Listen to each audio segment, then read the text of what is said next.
So for the first time this year, the mindfulness bell calls us out of our preoccupations with our worldly existence and invites us to be fully present in this silent moment.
You doing piano for the song?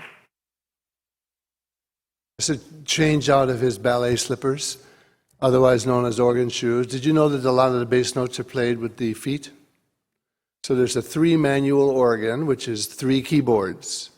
And then the feet are a lot of the bass notes. Obviously, you have high end, low end on the keyboards as well. But that's what happens. So you often will see organists pausing and fuddling around afterward. That's getting out of street shoes into their slippers, and then out of their organ slippers back into their shoes, right? This is otherwise known as the talking words, because this is the traveling words, where Craig and I actually build this into the service so he can get up and down from the organ to the piano, which is another way of saying good morning. First day of the new year lands on a Sunday. Truth be told, I didn't bother trying to I've been out of town, didn't bother trying to find a replacement, because it's not easy to find a replacement on a day like this. But also, I wanted to be here. And I knew I'd be coming in very late at night, and that I'd be waking up hours later with a bio clock confused, because I'm still on California time. But I really wanted to be here to all the hoopla and the build-up, and then we get it to settle into the beginning of the new year, which is often, and including this morning's service, a more reflective time. So has anybody ever heard the song that we just heard Craig play on the organ before? Auld Lang Syne, obviously. So let us now welcome to everybody who's joining us on social media. And let us now, for those who care to stand, and those who care to sit, remain seated as we sing Auld Lang Syne, the lyrics of which are in this morning's bulletin. Are they online as well? And they are on social media as well. If you don't have a bulletin, do what Tom's doing, is running over and picking one up. Okay, so let us stand if you care to, and let us sing Auld Lang Syne. The lyrics are in your bulletin.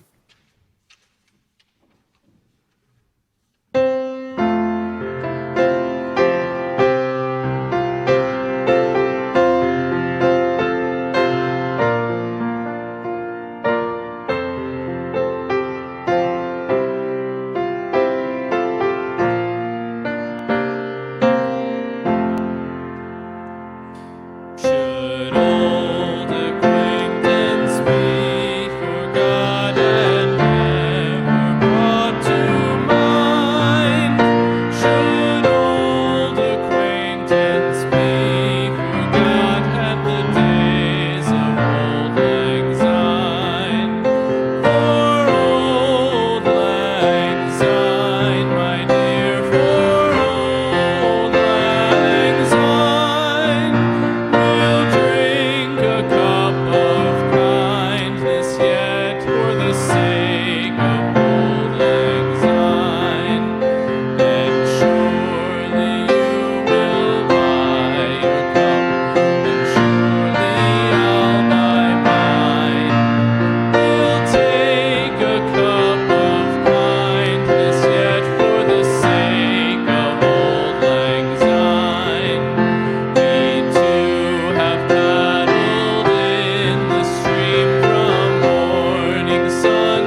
May be seated.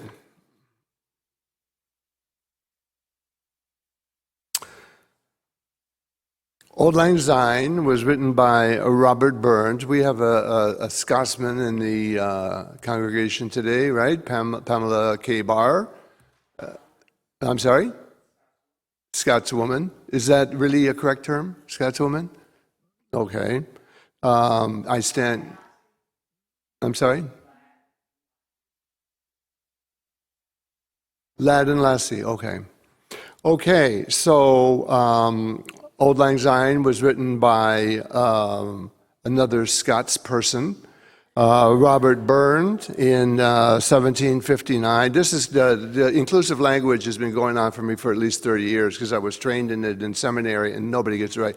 S in brackets, H-E, sort of he, or they, nowadays with gender-neutral pronouns because they're tired of this. It's like, okay, how about they? So I've written a book, and it's going to be published in a few months. And my editor wrote back, why did you say they when you should have said he? And I said, well, because I'm striving for gender-neutral language, because I thought it would be more contemporaneous. So they went and picked up their hat. Why does it have to be she went to pick up? Goes on and on and on. So hope I didn't offend you there. So I was trying to pay tribute to somebody who I know very much as part of her ancestry is Scotland. Robert Burns was a Scot, born in 1759 and passed in 1796. So a translation, not Pam, you can't do it, a translation of Auld Lang Syne is, what's Auld Lang Syne mean?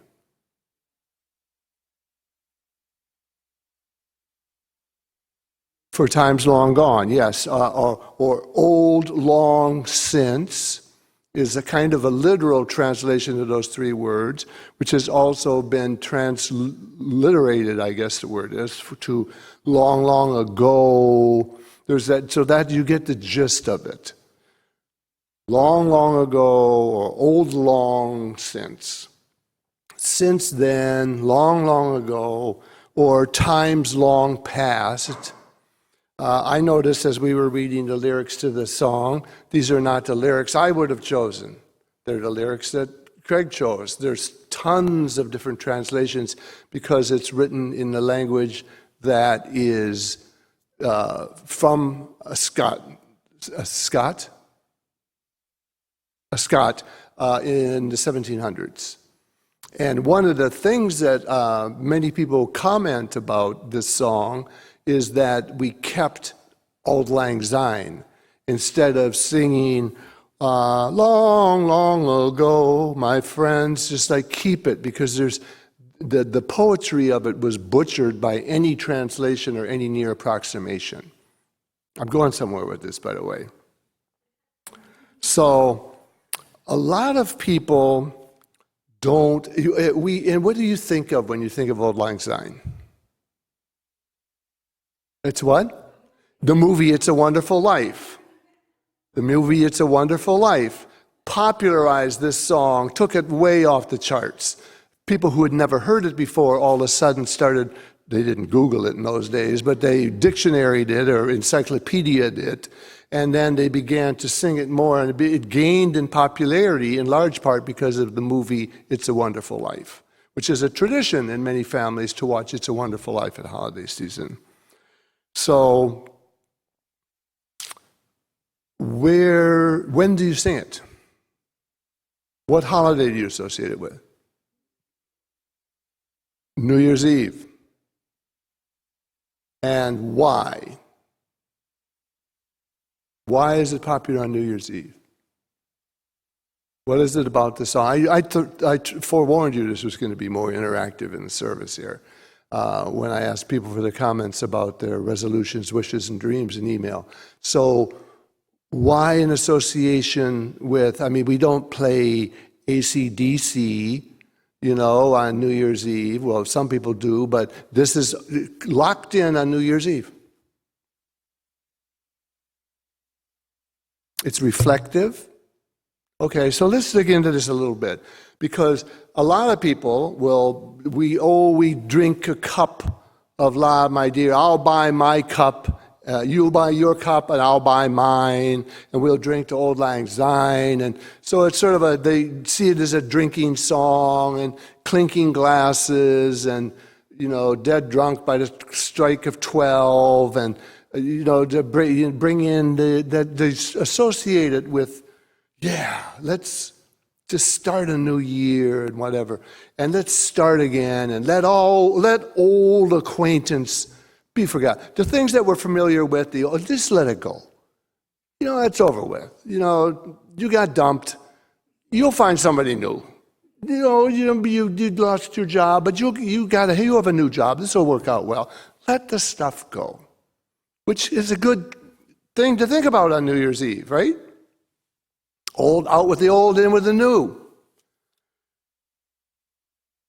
The middle verses of this hymn are very interesting because I think they cast this hymn in a way that would speak to religious persons or people of spiritual inclination, of many faith traditions. Like in there, we see that there's childhood memory followed by admission of some painful realities. Like some songs, I was about to listen to, but I ran out of time. Again, I got home I got home this morning from California.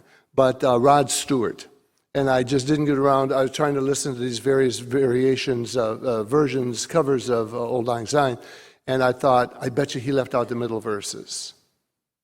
But I'm not sure, maybe not. Because the middle verses talk about childhood memories, which can be beautiful. But they're followed by an admission of some painful reality. They acknowledge the reality of sad memories. Sadness is in Auld Lang Syne.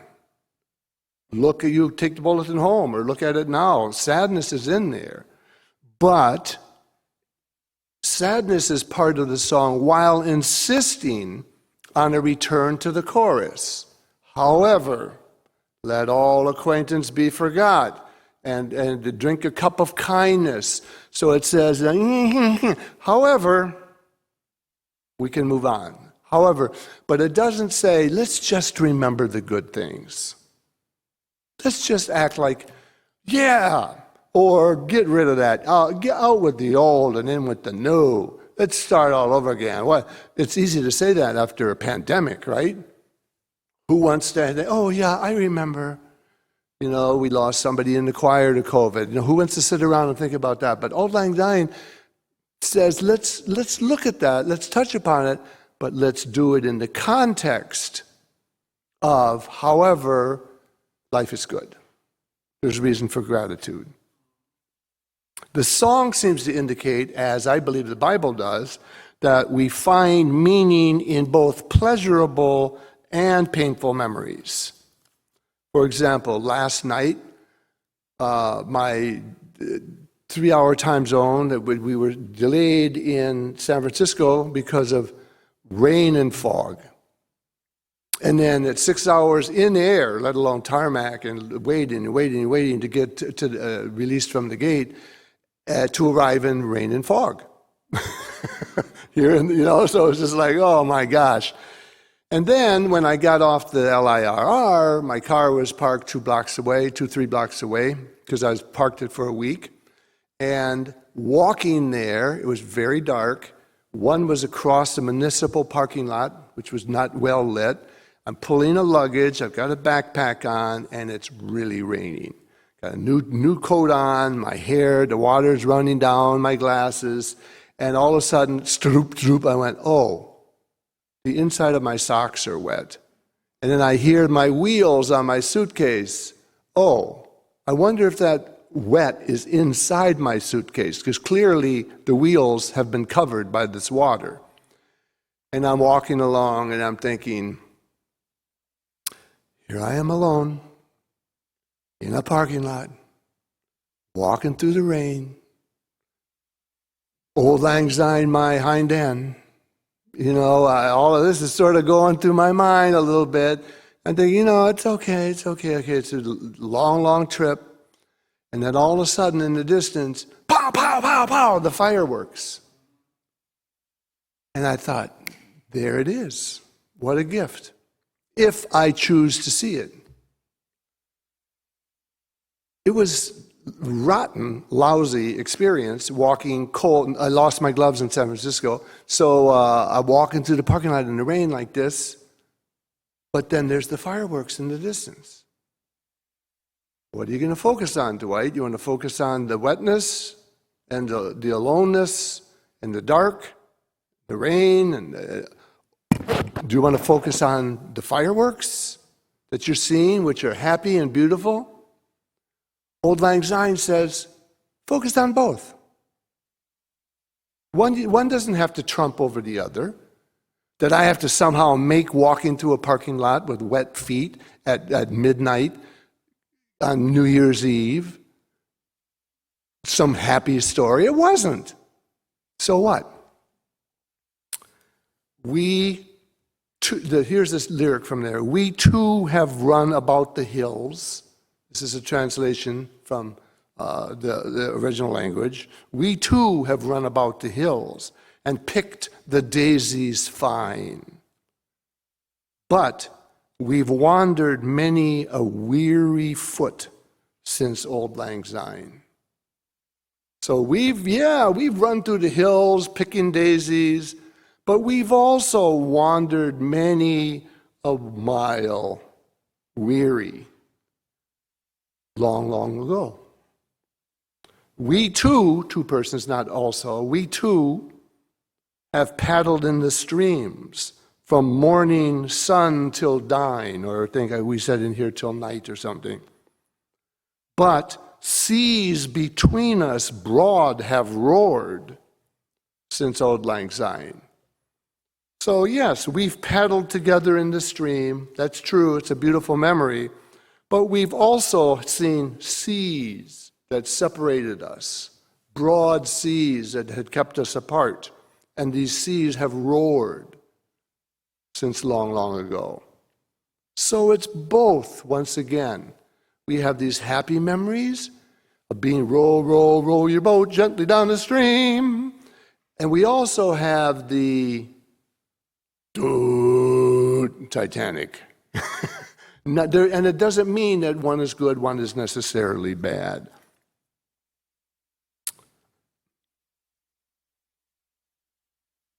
Yeah, I might as well go there. Last Christmas Eve at the late service, after blowing out our candles, go in peace, Christmas Day is here, the clock had 12, and then all of a sudden I had to run back to my mic and say, don't go out the front door. Somebody has poured a bucket of water on the front steps, it's turned to ice, and somebody's going to slip and crack their head open. So we had to drop our plans and move out the back door. When I was in San Francisco, I got notice that somebody that looked exactly like that person had shown up with a baseball bat and broken out the security cameras on the front porch. Okay? So, and a lot of this seems to be based on some altercation that this person had because of a fist fight with a homeless person. Now, you find the good news in that. I did. Not because I'm Pollyanna or that I want to put a positive spin on that. That's disgusting. It's disgusting. It's an attack on homelessness. It's a criminal trespassing. It's an attack on a house of worship on Christmas night. It's abhorrent, I think. But also, there's a church that says, we've been through a lot. We've seen craziness. We've been through wars. We've been through two pandemics in this church, 1918 and 2020, and 2019. 1919 and 2019. 100 years apart, we've seen them both. And we've risen to the occasion. We haven't become a hateful, spiteful people. We will hold people accountable, but we won't let them off the hook. We will do so understanding that there's all sorts of craziness going on in the world. So there is a both and, once again. How does the church respond? Why attack a church? on Christmas Eve. To me, that's so sick. But it's also a place where mercy can come in somehow. Like, is it our responsibility to reach out to somebody like that, or is it too dangerous? And how do we reach out in compassion but still hold someone accountable? It sounds like parenting, doesn't it? And also it sounds like faith. That's what Jesus did. Held us accountable. Jesus was not running around wearing pastel with sandals that never got dirty because his feet never touched the ground. This guy had a temper, cursing the fig tree. Go give me some figs, I'm starving. Well, I'm sorry, Jesus, but figs aren't in season. Well, then that fig tree will never grow figs for the rest of the creation of the earth. Jesus, they're out of season. Go pick me some raspberries, Stephen. Wait a minute, it's January. Okay, then get out of that chart. Just like, wait a minute, who's crazy here? Overturning the money table, the changers of the money, you're going to do, now we're Jake's 58 or whatever it's called. No. Just get the stuff out of here. They won't listen. So he just threw. Can you imagine me flipping the communion table over?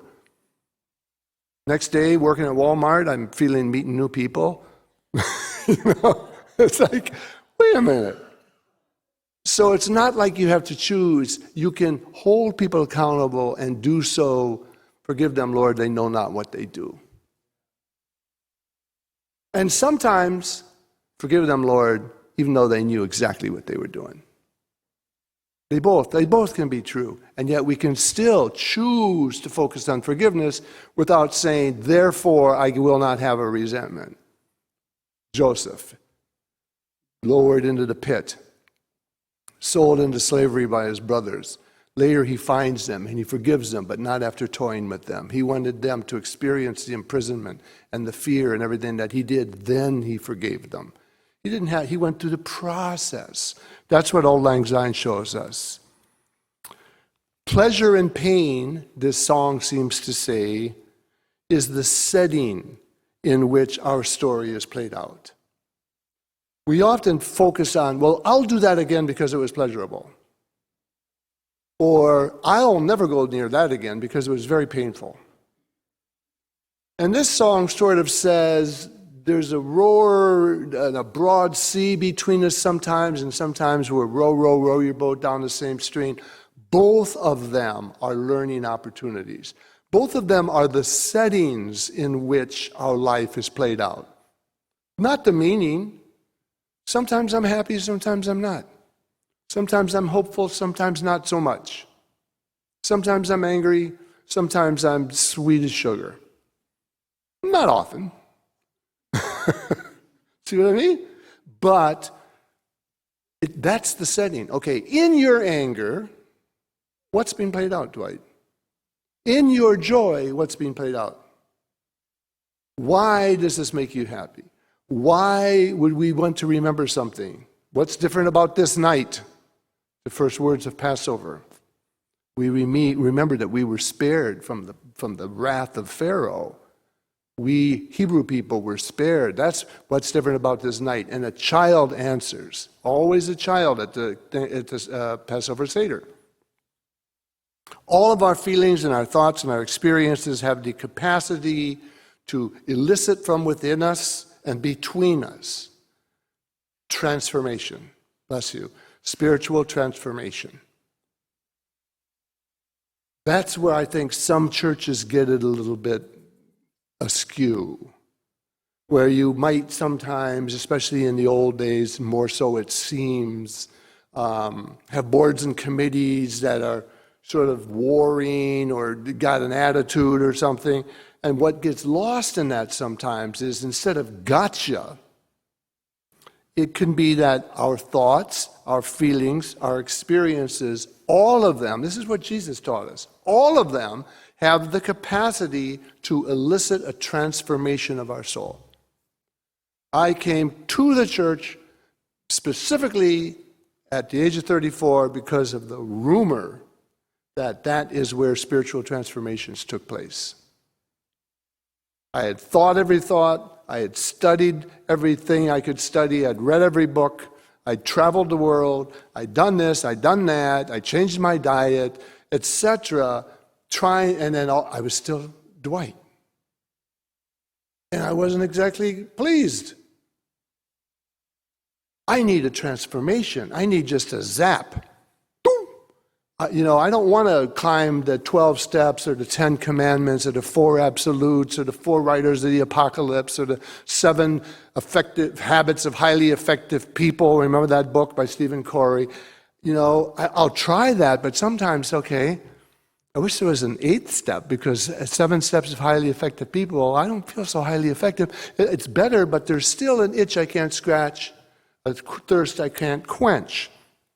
That's where the transformation comes in. All of the experiences, good or bad, pleasurable or painful, all of the thoughts, petty, generous, loving, cynical, all of the experiences, good, bad, got ripped off, was taken advantage of or looked over because of my skin or my gender or my height or my ethnicity or my income or whatever.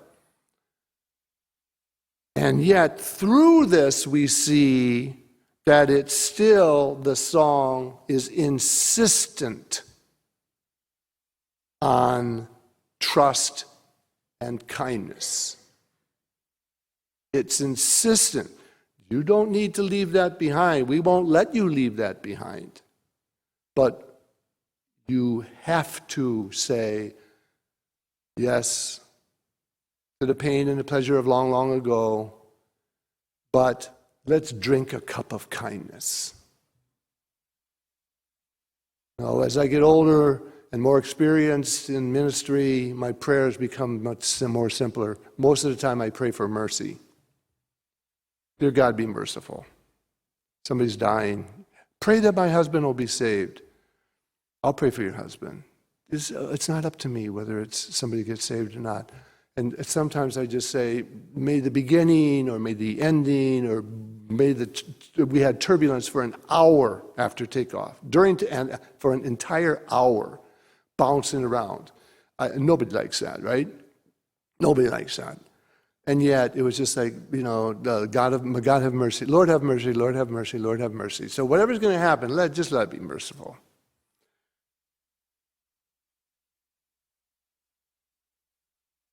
The text for today, if this was not, I chose not to focus on a hit song, is the text that's almost always preached the Sunday after Christmas.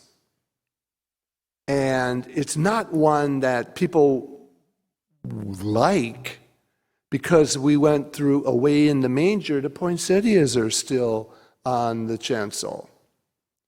The text is from Matthew 2:13 through 23, which is almost immediately after Jesus is born, and after the wise men leave, almost immediately thereafter, an angel comes to Joseph and says, "Go, flee to Egypt until I tell you it's safe to come back." If you read between the lines in Scripture, that took 12 years. Because Jesus is away in the manger, no crib for a bed. Boom! He's in Egypt. The next thing, he's reading the scroll in the temple. Some people call that Jesus' lost years. Where was he?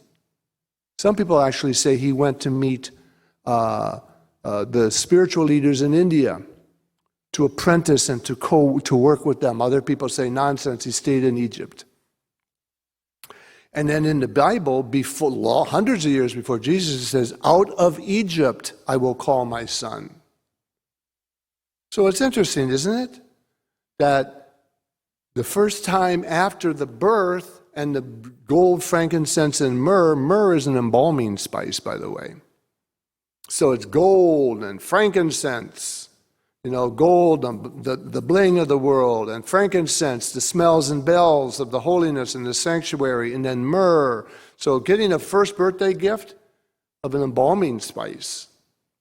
Sort of, what was that about? Was that foretelling the end? It's like people still scratch their heads scholarly about that. But what it's saying again is birth, death, staying, leaving, arriving, fleeing, praying, overturning, all of it on the path to transformation. And then I don't know where it is, but as we were singing, as Craig was singing, playing Auld Lang Syne, I wrote in here, see, I am making all things new. Not just the new year. Our new year in the Christian calendar doesn't even begin January 1st. Anybody remember when the Christian calendar begins? You open any Christian calendar, it begins with Advent. It doesn't begin with January 1st. And what's the Jewish New Year? Rosh Hashanah. So their New Year, our New Year, there's Orthodox Christmas, which is a week. The Orthodox Easter is usually a week after. Orthodox Christmas is usually a week after. All things are made new. Now,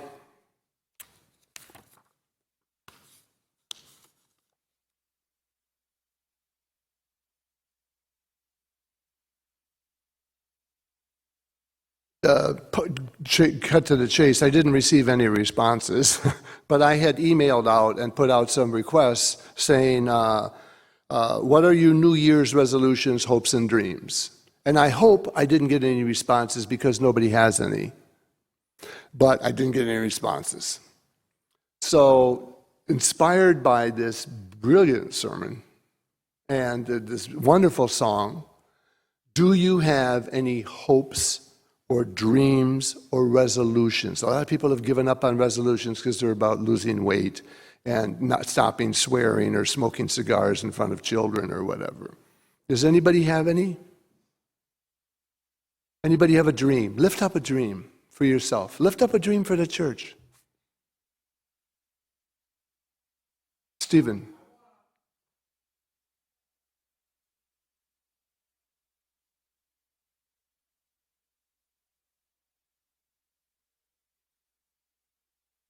Okay, so Stephen passes out tracts, which are written sayings and stuff, for want of a better word, at the train stations and places like that. How many years have you been doing that?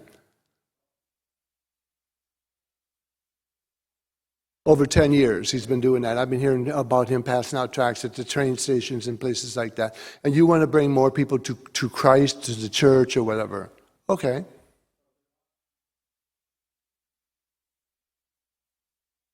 Yeah.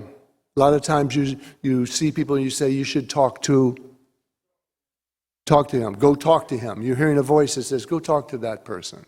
Beautiful. Beautiful. What a beautiful dream. What a beautiful resolution. Anybody else? Okay, Katie says, try and try again. So persistence, it sounds like. And not giving up. Renewal. If at first you don't succeed, try and try again. Beautiful. Anybody else? Dreams or hopes?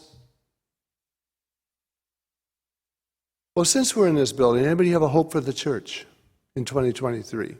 Or a dream for the church in 2023?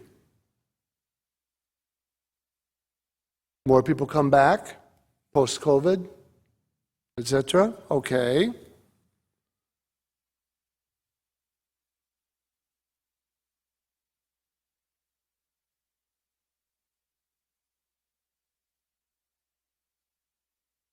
More reaching out in fellowship, reaching out to each other.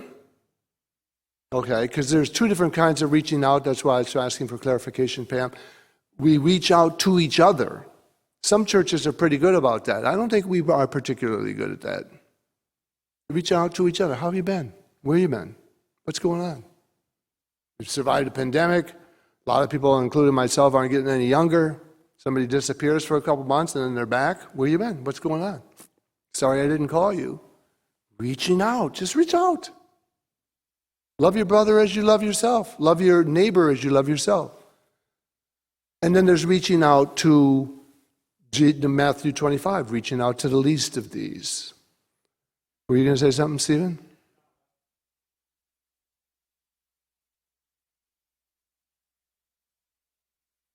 Tom?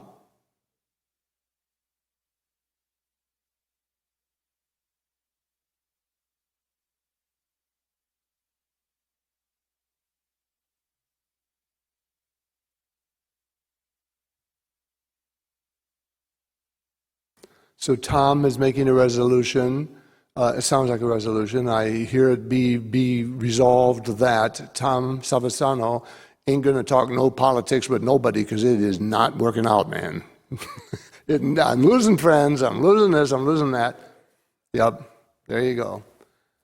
Okay. But they say at Thanksgiving, don't talk about religion or politics. Talk about spirituality. Spirituality is very political. Ask Jesus. He was disempowered, disenfranchised. All you do is defrock somebody. You take away their power. Samson, cut his hair. Take away their ordination. There's ways to do this. So often, like with my grandchildren, I sent them each a $20 bill with a letter. This is not a gift to you. Twins are 11 and an 8-year-old. This is a gift through you. Take this $20 bill and do something with it for somebody or something. So just think about where you would like this $20 bill to go, because it's not to you, it's through you. And talk to your mom and dad before you do anything with it.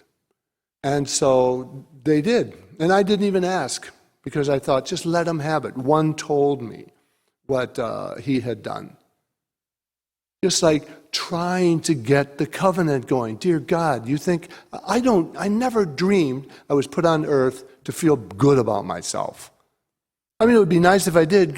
God wants, I never thought, God really wants me to be comfortable and watch 60 Minutes. It's good if you're comfortable, if you're resting. One of my favorite passages in Scripture is Isaiah or Elijah, I can't remember. I think it was Elijah. It's burnout, doing work for people. Not going over well. You do your very best and they bust out your security cameras so that you can't catch them beating up a homeless person. Dear God. And so Elisha just says, okay, I'm done. So he goes to a tree and he just collapses underneath the tree and he starts crying and complaining and talking to God. I can't do this anymore. I can't do this anymore. I don't have any strength. I don't have any will. My hope, my ambition, everything is gone. Nothing I'm doing works. Everything I've tried to solve is still here. And then God says, I hear you. Now do me a favor. Stand up, get something to eat, and go back to it. Go back to work. Oh. So it's like, go back into the fray. Or when Raphael Warnock gave his acceptance, his victory speech when he ran the senator, I went to seminary with him, I've said before. When Raphael Warnock in Georgia won the election, he started talking about, well, here we are up on the mountaintop. We got champagne and party balloons, and we won, we did it. But now we got to come down off this mountain and go back down into the valley. And I just said, and I called other preachers, I said, he was talking the transfiguration. And we all knew it. That that was religion. But it was in the language of, but it was a political victory speech. But he was just telling the people, he's a pastor of Ebenezer Baptist Church, Martin Luther King's church in Atlanta. Okay, this is nice. We can't live here. It's like living on cotton candies. The first bite's great, but good luck after the 14th of them. You're trying to, get a full belly. You got to go back down where? Jerusalem. Go back into the Jerusalem of the community, where what happens? Transformation, where people reach out to each other. I haven't seen Pam in so long. It's so nice to see her back and bring, people coming back. Pam did come back. So let's perhaps keep those going. My wish, and then we'll go into a little song here, is that two things. One is very specific, that we will find a way to navigate in a time when church and religious people seem to be victimized increasingly. It's been going on for many years. And there's a freedom to smash out security cameras on the front steps of churches at Christmas. And that we're trying to do good. People on Main Street are trying to make money feeding people. We're trying to feed people for free. They're getting, grants from the government during COVID, and it's crazy. And we're trying to feed people during a pandemic for free. And our neighbors on this very street are trying to capitalize on that.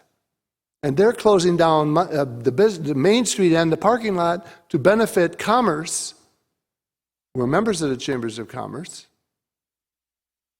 We're a business also. Ask the government. If I try to tell you who to vote for, they can take away our tax-exempt status like that.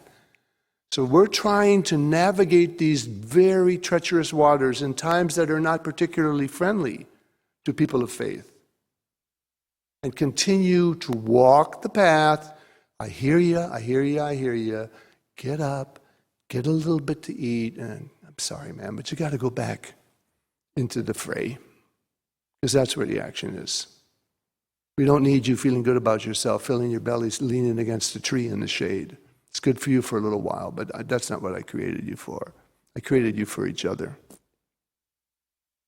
And I hope that we will see, as the Christian faith tradition tells us, see, I'm making all things new. That this is every single day. This is not my new year. I mark my new year with Advent, and I have another way I mark it, some people with their birthday, where they see January 1st is not a terribly significant date for me, because I learned through Christ every day is a day of new beginnings.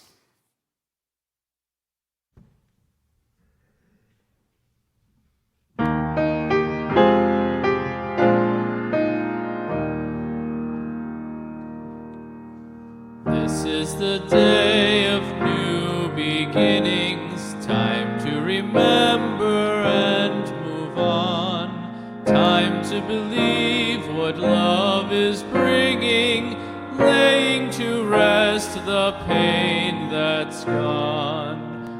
For by the life and death of Jesus, love's mighty Spirit now as then can make for us a world of difference as faith and hope are born again. Then let us live the Spirit's daring, step from the past and leave behind our disappointment, guilt, and grieving, seeking new paths and sure to find.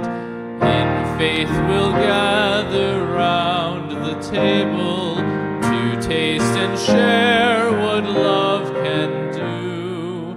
This is the day of new beginnings. Our God is making all things new.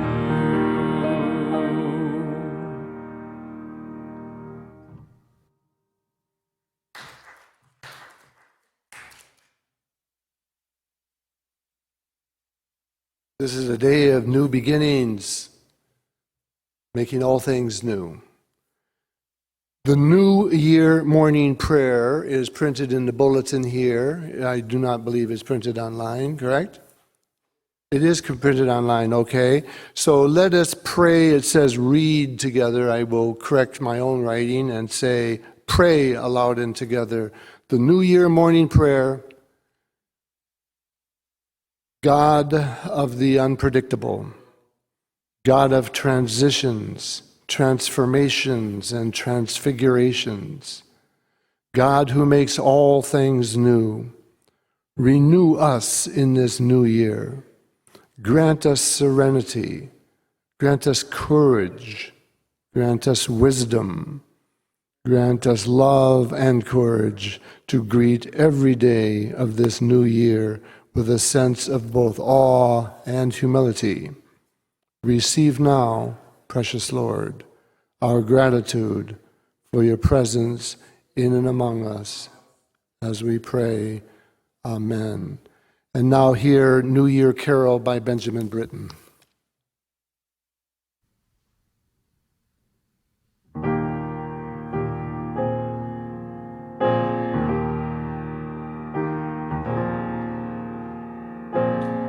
Here we bring the water from the well so clear, for to worship God with this happy new year.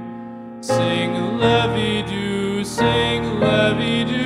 the water and the wine, the 7 bright gold wires and the bugles that do shine.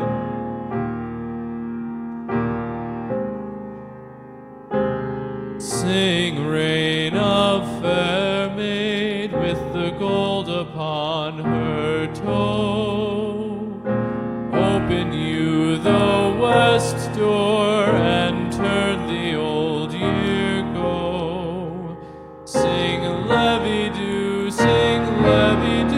the water and the wine, the 7 bright gold wires and the bugles that do shine.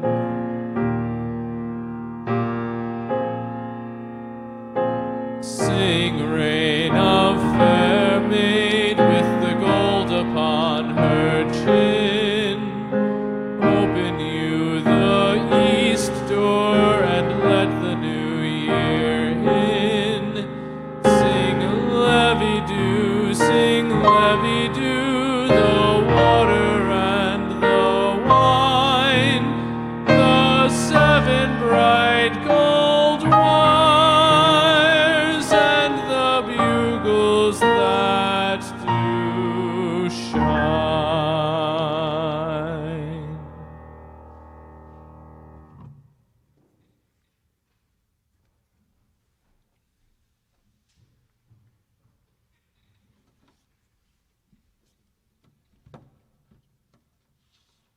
During Craig's performance of New Year Carol by Benjamin Britten here in the sanctuary, Jen has taken a free will offering. We stated in the bulletin, your financial gifts are gratefully received. If you're unable to contribute at this time, your presence alone is a great gift.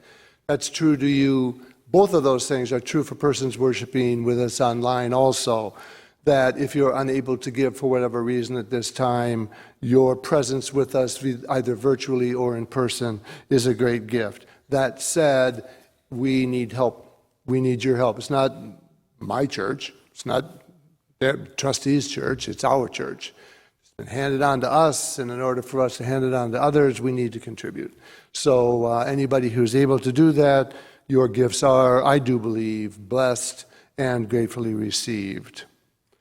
Now, using whatever words with which we may be most familiar, let us, for the first time in 2023, pray aloud and together the prayer that our faith tradition tells us that Jesus himself taught to the original disciples.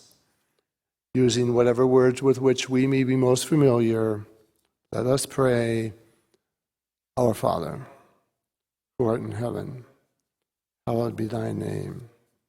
Thy kingdom come. Thy will be done, on earth as it is in heaven. Give us this day our daily bread, and forgive us our trespasses. We forgive those who trespass against us.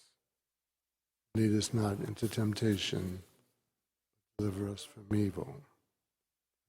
Kingdom, power,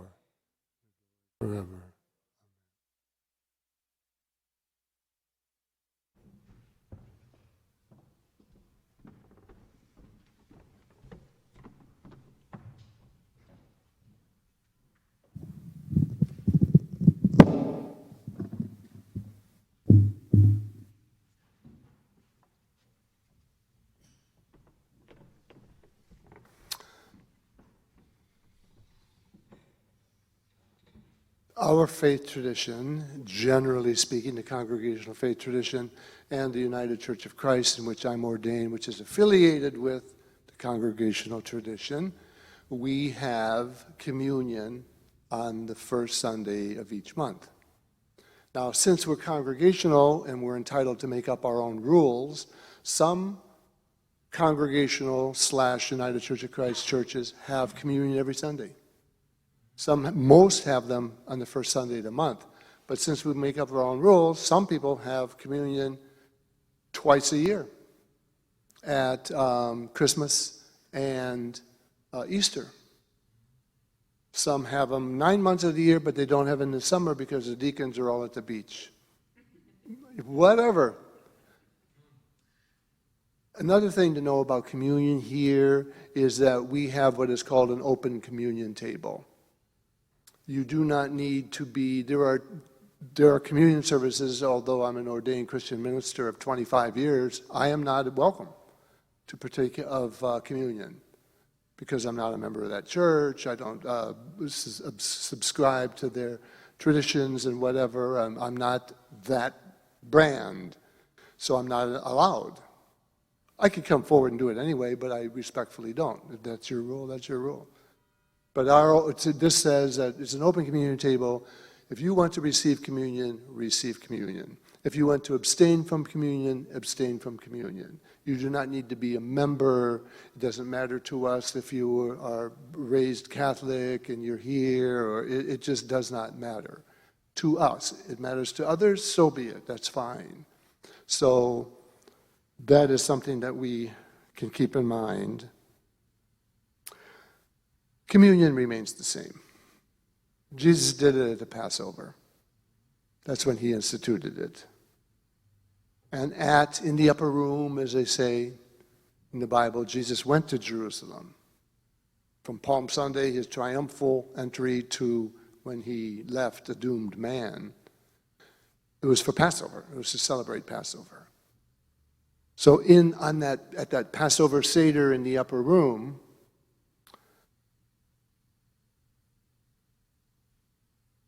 the disciples said, after he told them, I'm not going to be here long, how are we going to remember you? How do we remember you? How are my kids going to, they're not, they're in diapers. How are they going to know you, let alone remember you? And Jesus said, on the night before he died, he took a piece of bread and he gave God thanks. And he broke the bread and distributed to the disciples, saying, this is my body, which is given to you. Do this simple thing to remember me. In the same way, Jesus took the cup that they were drinking at the Seder and said, this cup is the new covenant. The new covenant in my blood. Do this to remember me. Gracious God, pour out your Holy Spirit upon us and come to us in this broken bread and cup, these simple elements that doesn't get much simpler than water, juice, bread.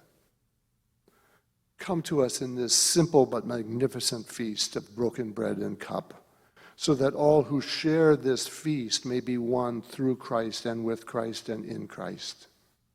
Through the broken bread, we participate in the body of Christ, and through the cup of blessing, we participate in the new life that Christ gives as he makes all things new.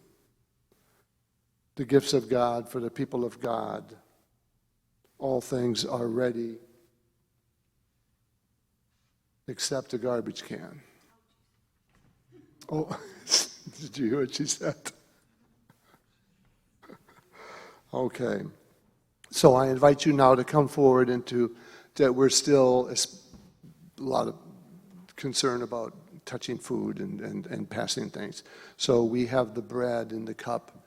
You're invited to take the bread, place it in your mouth, and then take the individual cups and then drink it and then dispose of them as soon as Jen comes back. So here she comes, and I invite you now, all who care to join, to come forth for all things are ready.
Let us pray. Eternal God, you have called your people from east and west and north and south. You have called us to come down from the hill into the valley. You have called us to come from the valley to the hill. You have called us to show up in all that life has given us, in the pain and the pleasures and the successes and the defeats and the letting goes and the holding ons and all that you have offered us in this magnificent experience called life. We thank you for Christ's presence in this spiritual food. Strengthen our faith, increase our love for one another, both within this congregation and the congregation that we are a part of that exists on the other side of these walls. And send us forth strengthened and encouraged and inspired and resurrected and rejuvenated and resuscitated back out into this hurting world, so that we may be in our courage and in our peace and in our mercy and in our kindness, perhaps the only gospel that those we meet will ever see. Amen.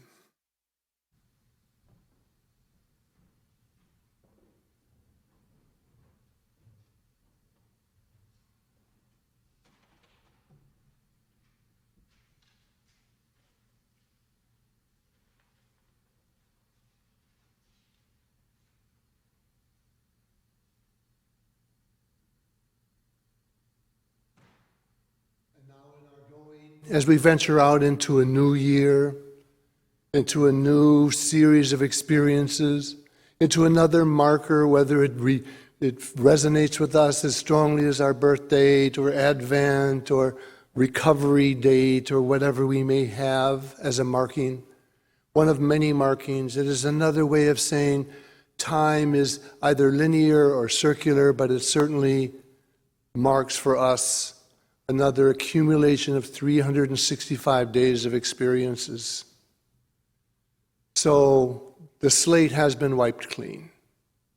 We get a chance to start all over again. This is a reminder that the renewal and the starting our day and our life over again can begin any second of any day, but in the presence of each other around the world. The fireworks are over. The ball has dropped, but the Christ, the cross remains. And let us share, every day pray God with ourselves and with each others. Let us share the cup of kindness. Go in peace. Amen and Happy New Year.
So if you want to, why don't you take a poinsettia with you, compliments of the church?